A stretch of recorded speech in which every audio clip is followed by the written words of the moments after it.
Vous les avez déjà vus, ces desserts, dans les pâtisseries romaines?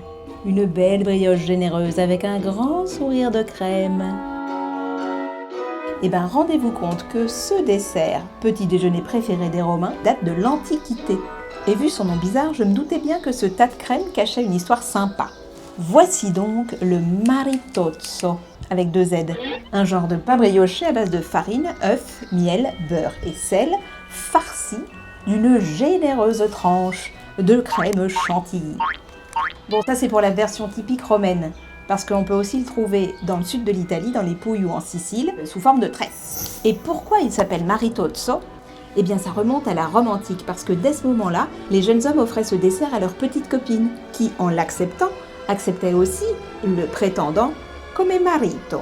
Maritozzo étant un diminutif affectueux de mari.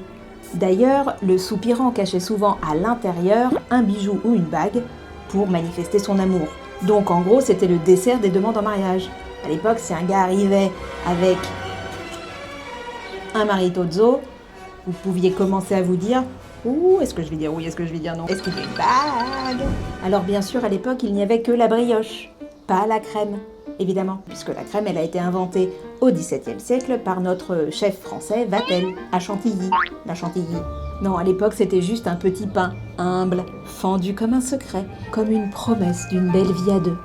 Bon, aujourd'hui, la farce de Chantilly est iconique du maritozzo. C'est ce qui le rend si gourmand. Et aussi, c'est peut-être plus simple d'y planquer la bague. Regardez-moi ça, elle veut même pas rester dedans, la gourmandise. Pas mal. Pas mal. Et le maritozzo est tellement spécial que chez les chrétiens, il est autorisé de le manger pendant le carême. C'était d'ailleurs à cette période-là que les jeunes gens au Moyen-Âge faisaient leur demande. Le premier vendredi de mars précisément. C'était un peu la Saint-Valentin de l'époque. Au cours des siècles, le maritozzo a eu une forme plus ou moins allongée, un peu phallique. Ce qui lui a valu d'être cité dans un sonnet de Gioacchino Belli, célèbre poète italien du XIXe siècle, parmi une liste un tantinet grivoise de métaphores du sexe masculin. Autre fun fact, aujourd'hui le maritozzo a même son jour de fête, le Maritozzo Day, le 1er samedi de décembre. Vous pouvez cocher la date sur le calendrier pour peut-être en profiter ce jour-là pour faire votre demande en mariage. Et pour la recette, c'est simple, hein. T'as une brioche ? T'as de la chantilly ? T'as un maritozzo ? Bon, alors voyons si celui-là a quelque chose à l'intérieur.